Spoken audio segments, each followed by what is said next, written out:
खण्डमण्डलाकारं व्याप्तं येन चराचरं तत्पदं दर्शितं येन तस्मै श्रीगुरुवे नमः। अज्ञानान्धस्य लोकस्य ज्ञानाञ्जनशलाकया चक्षुरुन्मीलितं येन तस्मै श्रीगुरुवे नमः।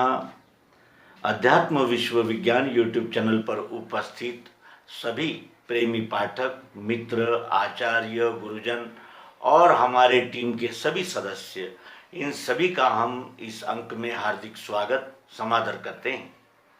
माता राम सखी देवी ऐसा एक तेजस्वी ध्रुव तारा इस अध्यात्म विज्ञान जगत में उदय हुआ कि इन्होंने परिश्रम पूर्वक और अनुभव में आए हुए तथ्यों को लिख कर रखा, उसे सहेजा और इतना लेखन करने के लिए एक सामान्य गृहिणी को क्या तकलीफ हुई होगी। और फिर उन्हीं के पद चिन्हों पर चलते हुए उन्हीं की सुकन्या श्रीमती गौरा गोयल जी, इन्होंने इस साहित्य को सहेजा, संभाला, उसका जिसे कहते हैं कि पृथक्करण वर्गीकरण किया और उसे प्रकाशित किया। ये है कुलभूषण माता राम सखी देवी की सुपुत्री श्रीमती गौरा गोयल जी।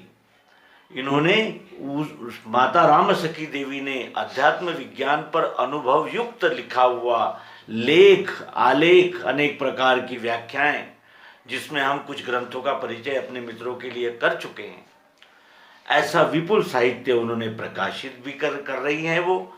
और माता राम सखी देवी के अनुभव से युक्त बोल हम मुमुक्षु साधकों तक आ रहे हैं। माता राम सखी देवी का सोचना कितना विस्तीर्ण था, वो कितना व्यापक था, ये आज हम देख पाते हैं। उन्होंने ये सोचा कि ये अमृत यदि बचपन में ही बच्चों के हृदय में डाल दिया जाए तो आगे चलकर विश्व बंधुत्व के फल लगेंगे। और इसलिए सर्वांग योग, सद्गुरु योग युक्ति, दिव्य दृष्टि यह बचपन से ही बच्चों को देनी चाहिए।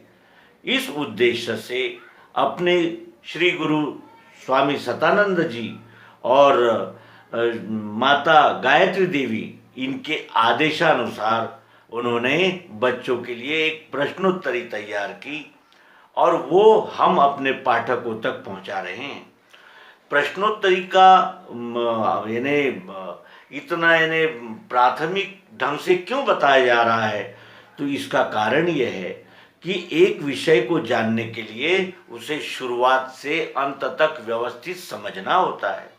पीएचडी के प्रबंध एक पैरा से दूसरे पैराग्राफ के बीच एक समन्वय, एक संतुलन चाहिए, तभी वो थीसिस, वो प्रबंध हम लिख पाते हैं और प्रस्तुत कर पाते हैं। उसी तरह सर्वांग योग दिव्य दृष्टि, इस विषय को जानने समझने के लिए हमें क्रमशः जानने की आवश्यकता होती है।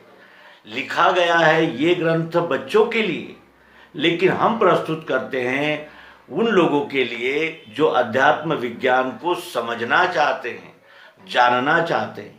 इसलिए इस एपिसोड को हमारे पाठक अवश्य शेयर करेंगे, ऐसा हमें आश्वस्तता है, ऐसी आशा है। आइए, माता राम सखी देवी इन्होंने बच्चों के लिए तैयार की हुई सर्वांग योग प्रश्नोत्तरी प्रस्तुत करें। श्री सद्गुरुवे नमः। प्रश्न 1, मनुष्य शरीर किस लिए मिला है? मनुष्य शरीर किस लिए मिला है? उत्तर, परमात्मा प्राप्ति के लिए, परमात्मा प्राप्ति के लिए। दूसरा प्रश्न है, परमात्मा प्राप्ति की आवश्यकता क्यों है? उत्तर, निज स्वरूप तथा स्वधर्म को जान सुकर्माचरण द्वारा विश्व सेवा करने के लिए। विश्व सेवा से क्या प्राप्त होता है? उत्तर, द्वंद्वातीत निज स्वरूप स्थिति, शांति, आनंद तथा विश्व कल्याण होता है। अपना स्वरूप कैसे जाना जाए? अपना स्वरूप कैसे जाना जाए? उत्तर, सद्गुरु युक्ति दिव्य चक्षु द्वारा। सद्गुरु युक्ति दिव्य चक्षु द्वारा अपना स्वरूप जाना जा सकता है। सद्गुरु कौन है तथा युक्ति क्या है? सत वस्तु को प्रत्यक्ष कर समाधान कराने वाला सद्गुरु है और प्रत्यक्ष करने की युक्ति सर्वांग योग है। सर्वांग योग का अर्थ क्या?